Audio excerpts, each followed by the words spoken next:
અને દુર્ભાગ્ય ગણવું કે કરુણા એ ખબર નથી, પણ કિંજલ દવે એમની ગાયકીના કારણે નહીં, અથવા એમના કોઈ રાજકીય નિર્ણય કે વિવાદ કે સ્ટેટમેન્ટ એના કારણે પણ નહીં, પણ એ ચર્ચામાં એના કારણે છે કેમ કે એમણે બ્રાહ્મણ સિવાયના બીજા કોઈ છોકરાની સાથે સગાઈ કરી અને લગ્ન કરવાનો નિર્ધાર કર્યો. એના પછી બ્રહ્મ સમાજમાંથી, એમના સમાજમાંથી પ્રતિક્રિયા આવી, સમાજ ભેગો થયો અને એમણે જાહેરાત કરી કે એમના પરિવારને, એમના પિતા સહિત બાકીના બધા લોકોને નાતવાર મૂકવામાં આવે છે. એના પછી સોશિયલ મીડિયા પર એક બહુ જ સરસ મેસેજ વાયરલ થયો કે કિંજલ દવેને નાતવાર મૂકવાથી કિંજલ દવેને એટલો જ ફરક પડશે જેટલો પ્લુટો માટે વૈજ્ઞાનિકોએ જાહેરાત કરી હતી કે કાલથી તું ગ્રહ નથી, એટલે જેટલો પ્લુટોને ફરક પડ્યો એટલો ફરક કિંજલ દવેને પડવો જોઈએ. પણ આદર્શ રીતે એવું ન થયું કેમ કે પ્લુટોને લાગણી નથી, કિંજલ દવેને લાગણી છે, અને એટલે એમની લાગણી ઘવાઈ અને પછી એમણે પ્રતિક્રિયા આપી.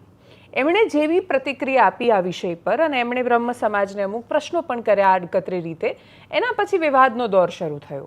એટલે હેમાંગ રાવલ, જેમ કે કોંગ્રેસના નેતા છે, બ્રહ્મ સમાજના અગ્રણી પણ છે, એમણે આવીને કહ્યું કે મને તમે આરોપ લગાવી રહ્યા છો તો બ્રાહ્મણ સમાજના આટલા બાળ લગ્નના લિસ્ટ આપો, યાદી આપો. અને હવે તો બહુ જ બધા લોકો આના પર રિએક્ટ કરી રહ્યા છે. સમાજ બે હિસ્સામાં વહેંચાઈ રહ્યો છે સ્વાભાવિક રીતે, દરેક વખતની જેમ. કોઈ કિંજલ દવેની સાથે છે, કોઈ એમની સામે છે. કોઈ એવું માની રહ્યું છે કે સમાજ માટે આ નિર્ણય કરવો બહુ જરૂરી હતો કેમ કે સમાજની બાકી દીકરીઓ શું શીખશે આનાથી, અને કોઈ કહી રહ્યું છે કે છોકરીએ લગ્ન ક્યાં કરવો હોય તો છોકરીની બહુ જ અંગત ચોઈસ છે, પર્સનલ ચોઈસ છે, એ લગ્ન ક્યાં કરવું એને એ થોડો સમાજ ભેગો થઈને નક્કી કરશે. અને એટલે જ હવે આ વિષયને સામાજિક દ્રષ્ટિકોણથી સમજવો છે. રાજેન્દ્ર રાવલ આપણી સાથે જોડાયા છે, ખૂબ વર્ષોથી પત્રકાર રહ્યા છે, એમણે સમાજની બદલાતી સ્થિતિઓને પણ જોઈ છે. અને એટલે જ કિંજલ દવેના મૂળ મુદ્દા પર આવીએ એ પહેલાં આનંદીબેનના એક કિસ્સાથી શરૂઆત કરવી છે, ને એ ઘટનાના એ સાક્ષી રહ્યા છે. રાજેન્દ્રભાઈ, આપનું ખૂબ સ્વાગત છે. અને આનાથી જ શરૂઆત કરી આનંદીબેનના કિસ્સાથી. આનંદીબેનને નાતવાર કાઢવા જેવી કંઈક વાત થઈ હતી, એ શું હતું? હા, આનંદીબેન એ આ લગભગ 45 વર્ષ પહેલાંની આ વાત છે. ઓહો, બહુ જૂની વાત છે. તો એમના કોઈ ભત્રીજી અથવા ભત્રીજાનું લગ્ન થવાનું હતું. એની ઉંમર નાની હતી. તો બાળ લગ્નો અટકાવવાની ગુજરાતમાં જે ઝુંબેશ શરૂ થઈ, આનંદીબેન પટેલ દ્વારા શરૂ થયેલી ધરતી વિકાસ મંડળના ઉપક્રમે. પાટીદારોની આ એક મજબૂત સંસ્થા કહેવાય કે જેણે સમાજમાં સુધારા માટેનું જન આંદોલન ઊભું કર્યું. તો બેન જે હતા આનંદીબેન, એ ઈશ્વર પેટલીકર, બીજા ઘણા બધા એમના સમર્થકો, એ વખતે બેન આટલા રાજકારણમાં નહોતા પણ મજબૂત સમાજ સુધારક હતા. તો વિજાપુર અમારા ગામની અંદર પોલીસ સ્ટેશન પર એમણે પોતાના સગા ભાઈની દીકરીના લગ્ન અટકાવવા માટે ઉપવાસ કરેલા, અને ત્યાંથી બાળ લગ્નો બંધ કરવાની મુહિમ ગુજરાતમાં થઈ, અને આજે બાળ લગ્નો થતા નથી. એટલે સુધાર માટે બહાર ક્યાં જવું, ઘરથી શરૂઆત કરી. ઘર આંગણે નહીં. એ વખતે તો આટલી બધી જાગૃતિ નહોતી. જે સહન કર્યું છે એના શબ્દો આનંદીબેન જ વર્ણવી શકે, કારણ કે ગામ શિક્ષણ પણ નહોતું આટલું બધું. ગમે તેમ લોકો બોલે કે શરમ આવે છે ને હગા ભાઈની છોકરીને, અરે રે હા, એટલે જેનું ખાધું એનું જ ખોદે. હા, જેનું ખાધું એનું જ ખોદ્યું. અને આ તો છોકરી કહેવાય કે કોણ કહેવાય, પણ મજબૂત લોખંડી, એમના માટે જે લોખંડી શબ્દ વપરાય છે ને, એ ત્યારથી હું પ્રભાવિત છું કે અત્યારે તો ગામમાં પણ કોઈને એકબીજાનો વિરોધ નથી કરી શકતા. તો સગા ભત્રીજા, સગા ભાઈ, એમના સગા ભાઈ જે મામેરું લઈને આવવાના હતા. તો આ સુધારાની શરૂઆત ગુજરાતમાં આનંદીબેનથી થઈ. એવું સામાજિક સુધારણા, જ્ઞાતિઓની વાત છે. પાટીદાર જ્ઞાતિ એટલે મજબૂત, તમારા છોતરા કાઢી નાખે જો ભેગી થાય તો. એ વખતની વાત છે.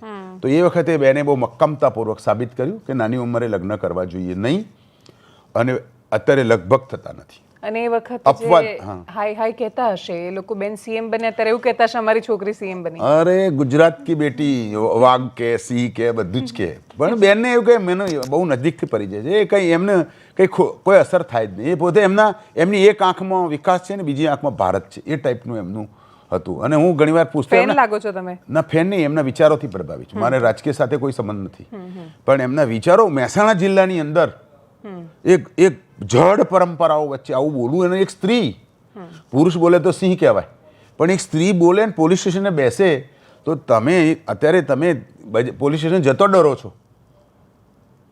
અચ્છા, એમના ફાધર પણ સમાજ સુધારક હતા. એમના ફાધર જે હતા એ બી જ્યારે આંદોલનો થતા અંગ્રેજોના, એ વખતે આપણા ક્રાંતિકારીઓને રક્ષણ આપતા. એ રાણીયું તળાવ આજે પણ છે. તો આ શરૂઆત જ્ઞાતિઓ, જે જ્ઞાતિ સંસ્થાઓની જડતા હતી, એને ઉખેડવાનું કામ કર્યું. હવે બીજી વાત કહું, ગાંધીજી જ્યારે પહેલી વાર વિદેશ ગયા ત્યારે એમને બી નાત બહાર મૂકેલા. હા હા ગાંધીજી ફર્સ્ટ ટાઈમ ક્યાં સરદાર પટેલ, તો તમે જુઓ વિઠ્ઠલભાઈ પટેલ, જ્ઞાતિ- રાજા રામમોહન રાય, આપણા સ્વામી દયાનંદ સરસ્વતી, કોઈ બાકી નથી નાતબાર. એટલે જો પણ તમે નાત બાર શબ્દ જે છે ને એની સાથે મને વાંધો છે. ઓકે, તમે કોઈને દબાણ કરી શકો, પ્રેશરાઇઝ કરી શકો, કદાચ ના સમજ કોઈ વ્યક્તિ હોય તો એને સમજાવી શકો, ભાઈ આવું ના કરાય, આવું કરાય. પણ તમે નાતબાર એટલે તમને નથી કોઈ કોર્ટે સત્તા આપી, નથી તમને કોઈ રજિસ્ટર્ડ ચેરિટી કમિશનરે સત્તા આપી, નથી તમને કાયદાએ સત્તા આપી. તમે જ્ઞાતિનું એક સંગઠન છો અને બ્રાહ્મણ ઓજસ્વી, તેજસ્વી અને દીપોત્સવી, શિક્ષિત ને બૌદ્ધિક મનાય છે એનાથી બી આગળ કે જે તમારા મનની અંદર આખી દીપોત્સવી છે, પ્રકાશની હારમાળા છે, એવા સમાજો આટલા નીચે ના જવાય. એમને કહી દેવું પડે કે બેન તું આ બરાબર કર્યું છે ને. પણ એક ગાયક, એક પત્રકાર, એક સાહિત્યકાર, એક લેખક અને એક પોલિટિશિયન, એનો કોઈ ગામ ના હોય, એનું કોઈ સમાજ ના હોય, એની કોઈ જ્ઞાતિ ના હોય. હા, ભલે પોતાના લાભ માટે તરકટ કરે, બે નંબરની વાત છે. પણ ગાયક જ્યારે કોઈ બંધનમાં આવી જાય ત્યારે એને ચાહનારાનો વર્ગ ઘટી જાય. તો એ દ્રષ્ટિએ આ બેન જે ખરી એ સાચી છે, કારણ કે સિંગર છે. એને કેનેડામાં બી લોકો ચાહે છે, ગુજરાતમાં બી ચાહે છે. ગુજરાતનું ગુજરાતના ગરબાનું એ ઘરેણું કહેવાય.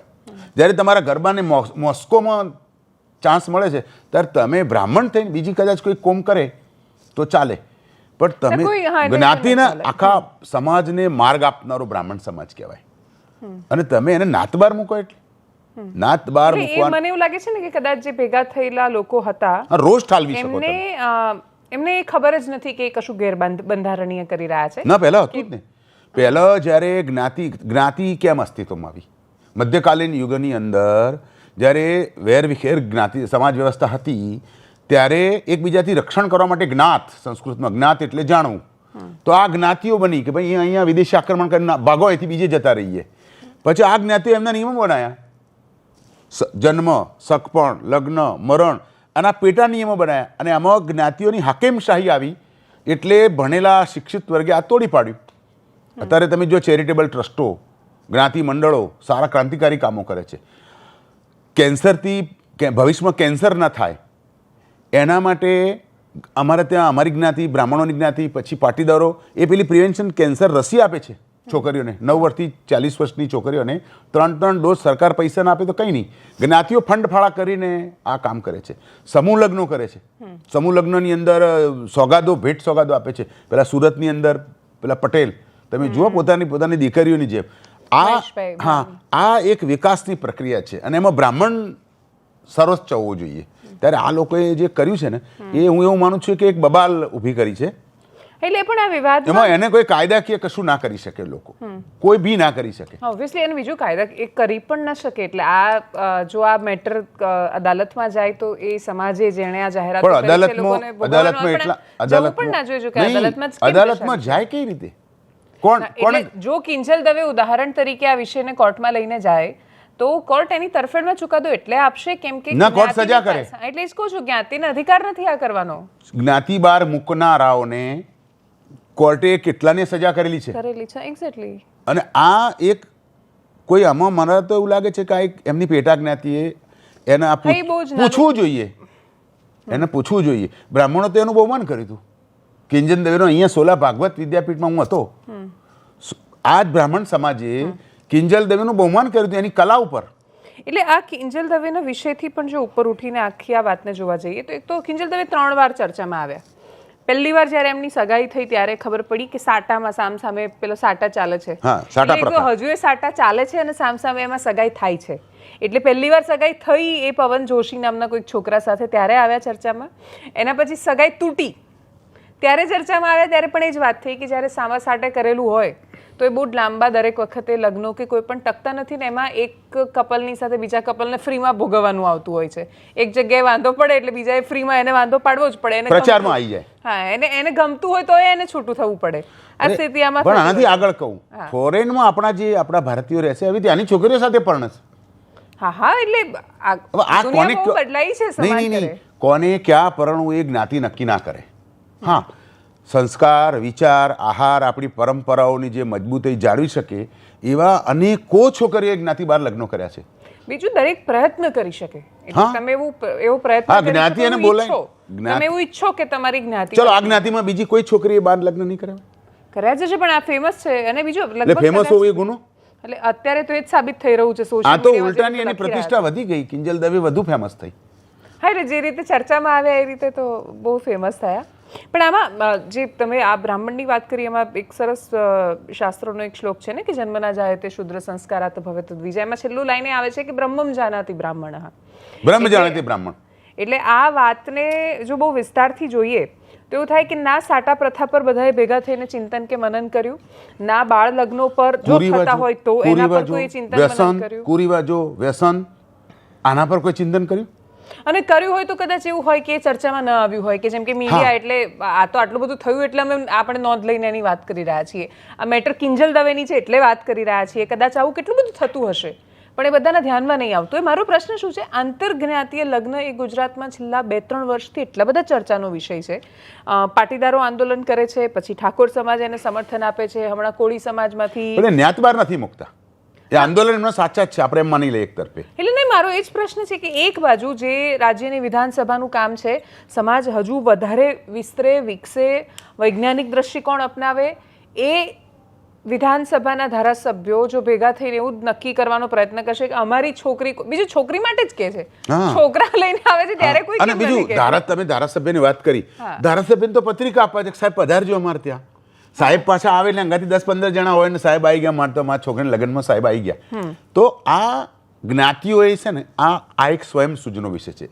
એક જમાનામાં એવું કે જ્ઞાતિ એટલે સુપ્રીમ કોર્ટ, પણ એ આગેવાનો બી એવા હતા કે ગુરુ ગોળ ખાય અને ચેલાને કે તારે નહીં ખાવાનું, એટલે હવે ચેલા બી ચાલુ થઈ ગયા કે અમારે ખાવું જ છે. એટલે આ કિંજલ દવેનો જે પ્રશ્ન છે ને એ જો જ્ઞાતિને એમની જે જ્ઞાતિ જે હોય તે એ જ્ઞાતિને જો કોર્ટે સત્તા આપી હોય કે ભાઈ હવે તમારા સમાજની કઈ છોકરીને ક્યાં પરણવાનું હોય તમારે જ નક્કી કરવાનું છે, તો બેશક એના પર એક્શન લઈ શકે. પણ જો ના આપ્યા હોય તો એક અદ્ભુત કલાકારની માનહાનિ પણ થઈ કહેવાય મારી દ્રષ્ટિએ. હા, એટલે આના ઇવન આ તો સમાજે તો બહુ પછી નિર્ણય કર્યો. એના સિવાય એના જૂના વિડીયોઝ મૂકીને, એના ફોટોઝ મૂકીને એ વિકૃતિ નીચે કહેવાય. એટલી એવું ખરાબ નહીં કરવું, વિકૃતિ. એવું નહીં એટલે કરવું. એ સમાજે નહીં કર્યું હોય પણ. હા, એ સમાજે નથી કર્યું. એ એમના કિંજલનો સમાજ આટલા લેવલે ના જઈ શકે, પણ એ ત્રીજાએ તક સાધુએ કોઈ લાભ લીધો હશે. ના, એટલે અનેક તક સાધુ. મને ગુજરાતના યુવાનોની અને એ સિવાય ઓલ ઓવર આપણે સમાજ તરીકે કેવા છીએ એની માનસિકતા એ કમેન્ટ્સમાં દેખાઈ કે એનો ફોટો મૂકવાનો અને એના પછી એલ્ફેલ એના વિશે, એના પરિવાર વિશે, સંસ્કાર વિશે. એક છોકરીએ નિર્ણય કર્યો એની મરજીથી એ લગ્ન કરશે, એ વાતમાં આટલું બધું કેમ લખી રહ્યા છે કોઈ જ નથી ખબર. એટલે બીજો કોઈ ધંધો નથી. હા, એટલે કારણ કે સરકારમાં ખાલી આ તમારું વાતને કારણે જો ચરિત્રહીન સાબિત કરી સરકારમાં બ્રાહ્મણોનું સ્થાન નથી. જે પાટીદાર આંદોલન થયું, સાંભળો, પાટીદાર આંદોલન જે થયું, દુખતી રગ પર હાથ મૂકી રહ્યા છો તમે. ના હું સાચી વાત કહું છું ને. આપણે એવું નથી કહેતા કે અમને જ બધું આપી દો, પણ થોડું ઘણું તો આપવું જોઈએ. તમે બધી જ્ઞાતિઓ તો બ્રાહ્મણોના વોટ નથી. હા હા છે જ. અને બીજા ટોટલી બ્રહ્મ સમાજ હિન્દુત્વવાદી અને બ્રાહ્મણો ભાજપ સાથે સંકળાયેલો છે. તમે ચકાસો કદાચ એક બે બીજા, હા મોટા ભાગે, જવલ્લે નહીં, મોટા ભાગે ભારતીય જનતા પાર્ટીની તો એને નાનું તો મોટું તો આપવું પડે. તમે વોર્ડ કોર્પોરેશનમાં કોઈ બ્રાહ્મણ નહીં તમે જુઓ, તમને બિલકુલ પેલા સુસુપ્ત કરી દેવામાં આવ્યા. અને પાટીદાર આંદોલન થયું એટલે એકલા પાટીદારો, હું આપણે બોલતા જ હતા ને, એકલા પાટીદારો નહોતું, સાથે બીજી કોમો પણ હતી. તો સિક્કો કોણ વાગે કે બ્રાહ્મણ આંદોલન કહેશે કોઈ? પેલા શૈલેષ જોશી ને બધા ઘણા બધા હતા ને એ વખતે. યજ્ઞેશભાઈ હતા, હા યજ્ઞેશભાઈ બી હતા. અને બ્રહ્મ સમાજના ઘણા આગેવાન. પણ અત્યારે નામ કોનું આવે છે? પાટીદાર આંદોલન. એટલે અમે શું કહ્યું, મફળીઓ ફોલી. એટલે હા, પણ એટલે એવું આ મુદ્દો મારી દ્રષ્ટિએ ના એવું જ હતું ને. તો આંદોલન ખાલી બેનને લાવવી હતી, યોજના સ્કીમ લાવવાની હતી, શ્રેય પૂરું પાટીદાર આંદોલનને ન મળે એટલે બાકીના આંદોલન ઊભા થયેલા હતા, બધાને ખબર છે. બેન તો કરવાના જ હતા. એટલે હા, એટલે જ કહું છું. અને અત્યારે કહું, અત્યારે સારામાં એક મિનિટ, અત્યારે બિહારની અંદર સવર્ણ આયોગ હતું, ખાડી ગયું છે, એની કચેરીમાં ટેબલ પણ નથી. ત્યારે આપણે અહીંયા બિન અનામત આયોગ જે બનાવ્યું, નીતિનભાઈએ બનાવ્યું, કે જે મને ખ્યાલ નથી પણ સુંદર ચાલે છે. હજારો છોકરાઓ ત્યાંથી 10-10 લાખ 15-15 લાખ લઈ અને ફોરેનમાં જાય છે. સ્કોલરશિપ. તો હું એવું માનું છું કે એ જે આંદોલનમાં અસહિષ્ણુતા હતી વધારે, કે કોના હિસાબ કરવા. આંદોલનની પાછળ કોઈ હિસાબ હતો, પણ એમાં બ્રાહ્મણો ક્યાં ગયા? ચલો લાભ મળે, રાજકીય વર્ગ એમને અથવા રાજકીય વર્ચસ્વ એમનું. તમારું સંગઠન મજબૂત હોય તો તમારો સિક્કો વાગે. બાકી તમે આ નાત બાર મૂક્યા એટલે આ આ કર્યા. મુદ્દો પણ મને એવું લાગે છે કે બહુ જ સીમિત સમાજનો બહુ જ સીમિત હિસ્સો એવો છે કે જે સમાજે જે નિર્ણય લીધો એની સાથે છે. સમાજ કરતા બીજા વધારે લાગુ પડી ગયા હા, બાકી મોટા ભાગના માણસો એ વાત સાથે અસહમત છે કે કોઈ ક્યાંક લગ્ન કરવાનું નક્કી કરે છે, એમાં નાતબાર વાળી વાત ક્યાંથી આવી ગઈ? અને જ્ઞાતિએ એમને હજી કિંજલ દવેને પૂછો તમે બેન તને કોઈ કાગળ આપ્યો?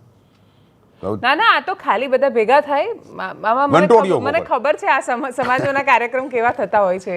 બીજું કોઈ પણ સમાજ, માત્ર બ્રહ્મ સમાજ નહીં, કોઈ પણ સમાજ જ્યારે આ પ્રકારના નિર્ણયો લે છે, બહેનોએ શું કરવું, એના શું પહેરવું, શું ક્યારે મોબાઈલ આપવો એમને, ક્યારે જીવાડવી, ક્યારે મારી નાખવી, ત્યારે સ્ટેજ પર કોઈ બેન નથી હોતા નિર્ણય લેવાવાળા. અરે તમે સમાજના મંચ ઉપર કોઈ બેનને બેસાડો ને તો અંદર પીડા થાય. આ પુરુષત્વ લાજી જતું હોય ને જાણે. સમાજનો કોઈ જ્ઞાતિનો, હું કોઈ વ્યક્તિગત જ્ઞાતિની વાત નથી કરતો, પણ સમાજની કોઈ પણ જ્ઞાતિ હોય, શહેરોમાં કદાચ શરૂ થયું છે મહિલા સંગઠનો, મહિલા મંડળો, અરે સરકારની એટલી બધી યોજનાઓ છે, પીએમ યોજનાઓ, પછી સંચા આપવાના આ પણ હજુ ગામડામાં એવી જ્ઞાતિઓ છે, કોઈ બેન જો ઊભી થઈ તો એમને અંદરથી છે ને અગનજવાળા ફાટી નીકળે. આ કેમ? પછી આનું બધું શોધે આગળ પાછળનું, કે આવીને પેલો આવો ના આવીને આવી. એના કારણે સામાન્ય અને ગરીબ લોકોને આનો લાભ મળતો નથી. જે સુખી છે એને તો કંઈ જરૂર છે જ નહીં, એ તો ખાલી ટીકા કરવાનો બેસીને, કાં પેલો ફલાણો આવો ને ફલાણી આવીને ઢેકણો આવો. પણ જેના ઘરમાં ચૂલો સળગતો નથી એને આ પુરવઠા નિગમની યોજનાનો લાભ કોણ અપાવશે? એ સમાજ નથી વિચારતો કે ભાઈ આપણે આવું કરવું જોઈએ. અનેક લોકો તમે જુઓ અત્યારે જે ગુજરાત સરકારની ઉદ્યોગ ખાતાની બધી યોજનાઓ છે, જીવનના સંચા આપવાના, વિશ્વકર્મા યોજના, તો એમાં કોઈ જ્ઞાતિબાદ નથી, સરકાર ઉદાર હાથે આપે છે. પણ સરકારી તંત્રની જે જદ્દોજહદ છે ટાઈમની, કોઈ મળે જ નહીં. તમે આજે જાઓ, આજે સવારથી મિટિંગ ચાલે છે, તો આ મહિલા કાર્યકરો આ કરી શકે, અને કોઈ બેન નીકળે તો એને ટીકા કરવાની. એટલે પાછું શું છે કે એ સંસારી હોય, એને બાળકો હોય, પતિ હોય, 5 જણ વચ્ચે વાત કરે કે તારા આવું છે, એટલે પેલો કે ભાઈ તું ના જતી કાલથી. આ મેં જોયું છે. મેં જ્યારે 1982માં બાળ લગ્ન આનંદીબેનના વાદે ચડીને અમે બી અમારા સમાજમાં કરેલું કે બાળ લગ્ન તો પોલીસ, તો અમને બધા શોધતા હતા કે પાડી દે એમનું. પણ સરવાળે આ હવા હોય છે, પછી હવા પાણી છોટો એટલે હવા ઠંડી થઈ જાય. પણ સરકાર બી, હું સરકારની વખાણ નથી કરતો, પણ સરકારની ઘણી બધી યોજના છે, લાડલી બેન, તો એનો લાભ કોણે અપાવવાનો? જો તમને નાત બાર મૂકવાની સત્તા નથી, દેવાંશીએ કયા કપડાં પહેરવા તારા સમાજની સત્તા છે, મારા સમાજની સત્તા છે. મોરલ પોલિસિંગ તો સમાજ વર્ષોથી કરતો જ આવે છે, અને એ સંસ્કારો પર આધારિત છે. સંસ્કાર આપવાનું કોણ કામ કરે? માં કરે. સંસ્કાર કોણ આપે? મા બાપ આપે. આ મોટિવેશનલ સ્પીકરો સંસ્કાર આપશે? આ જે માઇકો તોડે છે એ પોતે જ દુઃખી હોય છે લગભગ મોટા ભાગે, પણ બાળકને સંસ્કાર એની માં જ આપે કે બેટા કેવા કપડાં પહેરાય, મોબાઈલ પર કેવી રીતે વાત થાય, કોની સાથે. કે તમે યુપી બિહારમાં જાઓ તો ગમે તે લાગે પણ પહેલાં એને પગે લાગશે.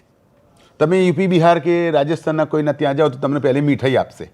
આ બધી પરંપરાઓ, આવી પરંપરાઓ આપણે ત્યાં લાદવાની જરૂર છે જ્ઞાતિઓએ. સરકાર કશું ના કરે. સરકાર તો કુંવરબાઈનું મામેરું આંતરજ્ઞાતિય લગ્ન કરો તમને પૈસા આપે છે. હા, સવિતાબેન આંબેડકર. એટલે આમાં સરકાર કહેવાય છે જ નહીં. એક જ્ઞાતિ પણ મારી દ્રષ્ટિએ કિંજલબેન દવેની જ્ઞાતિ પણ એને કદાચ કોક બોલી ગયો છે, પણ એને કોઈ ઓફિશિયલ લેટર નથી આવ્યો કે ભાઈ ફલાણા ભાઈ ફલાણા ભાઈ, એમ પણ અધિકારિક નથી. એટલે હવે કિંજલબેને પણ છે ને બધા સમાજના વડીલોના આશીર્વાદ લેવા માટે લગ્નમાં બોલાવવા પડે કે ભાઈ પધારો, અમારે તો આમંત્રણ આવી ગયું છે, તમારે બી આવશે. ખુશ રહો, શાંતિથી લગ્ન કરો, જલસા કરો. જેટલો ફરક પ્લુટોને પડ્યો તો એટલો ફરક ના ગાંધીજીને ક્યાં પડે? એટલે ના માણસ હોય એટલે એને શરૂઆત. અને સુરતમાં પહેલી આગગાડીની ટ્રેન આવી ત્યાં નર્મદ ત્યાં ગયા હતા, તો લોકો થાળીઓ લઈને ઉભા હતા કે ભગવાન આવશે. ભગવાન નથી આવતા, આ તો ટ્રેન આવે છે. ત્યાંથી આપણે એ અવસ્થામાંથી નીકળી અને અત્યારે આપણે આટલે સુધી આવ્યા છીએ. તો એની વચ્ચે આવી જો કોઈ બાબત બને, કંઈ આટલા બધા અવધિત સહસ્ત્ર સમાજ કયો એમનો જે સમાજ હોય છે, પણ એ તો બધા બુદ્ધિશાળી કહેવાય. અને ક્યાંક કોઈક વડીલ એમાં નહીં હોય, મને તો એવું લાગે છે ને કે એને બેસાડીને કહી દે કે ભાઈ. એટલે જે લોકો હોય એમનો જે પણ તર્ક હોઈ શકે, એમનું ભલે એવું કહેવું હોય કે અમે સમાજમાં એક મેસેજ આપવા માંગતા હતા કે આવું ન થવું જોઈએ, અથવા કોઈ પણ છોકરી, એટલે એમનું એવું કહેવું હતું કે બધા કિંજલબેનના વાદે ન ચડે. એટલે અમે ઉદાહરણ આપ્યું કે કિંજલબેન પણ સમાજથી મોટા નથી. મોટા નથી, જ્ઞાતિથી તો ભગવાન પણ મોટો નથી. અયોધ્યાના રામચંદ્ર ભગવાનના વારસદારો આજે પણ કહે છે કે અમે રામના ભત્રીજા છીએ. એટલે જ્ઞાતિથી કોઈ મોટો નથી. હા, પણ એટલે પણ વ્યક્તિ છે, અને એના અધિકારો છે. ભારતની સુપ્રીમ કોર્ટ અને બાબા સાહેબ આંબેડકરના બંધારણે દરેક નાગરિકને કેવી રીતે જીવવું એના અધિકારો આપેલા છે. એટલે આપણે બંધારણ રક્ષણની વાત કરતા હોય ને આપણે પાછા એમ કે ભાઈ તારે અચ્છા પહેલાં તો ગામડામાં તો કેવું હતું બીજું હાઈએસ્ટ વકીલ જજ પત્રકાર આ સમાજે આપેલા છે હા બ્રાહ્મણો એટલે બંધારણના મને એવું નથી લાગતું કે બંધારણથી અજાણ હશે એ લોકો હવે હું જે વાત કરું છું તમને સરકારની તો કોઈ પણ સરકારમાં આ એક કે સાહેબ આ ના થાય આ ખોટું કામ છે આવું બ્રાહ્મણ જ કહી શકે કારણ કે એને કંઈ પડી નથી આલે તો ખાઈશું ન કંઈ નહીં એટલે જયનારાયણભાઈ જયનારાયણભાઈ વિદ્વાન માણસ ઠીક છે એમની પોલિટિકલી વિચારસરણા પણ એ વિદ્વાન તો ખરા જ ગુજરાતમાં ઉદ્યોગોની જે માધવસિંહ સોલંકી સ્કીમ લાવ્યા ત્યારે ઇન્ડેક્સ બીના વડા તરીકે એમનું અવમૂલ્યન ના થઈ શકે નર્મદા અનેક વિષયો અનેક અને જ્ઞાની માણસ અને જે સ્પષ્ટ બોલી શકે એ મોટો જ્ઞાની બિલકુલ એટલે કિંજલબેનને તમે સમાજ શુભેચ્છાઓ કિંજલબેન અને સમાજના લોકોને પણ વિનંતી કરવી જોઈએ આપણે કે ભાઈ તમારી દીકરી છે તમે એને સમજાવો જો અને એને સારું પાત્ર પસંદ કર્યું છે એટલે સારું ખરાબ ના નહીં સારું છોકરો બધા એના ફોટા સુંદર છોકરો છે અને એ કમાય છે સારા લાગે છે હા સારા લાગે છે બે જોડે એટલે હવે આપણે કોઈ કુંવારા હોય બી ચિંતા નહીં કરવાની કારણ કે બધાને છોકરી મળી જશે હા પરણવાનો અધિકાર તમારો જ છે thank you so much for joining us thank you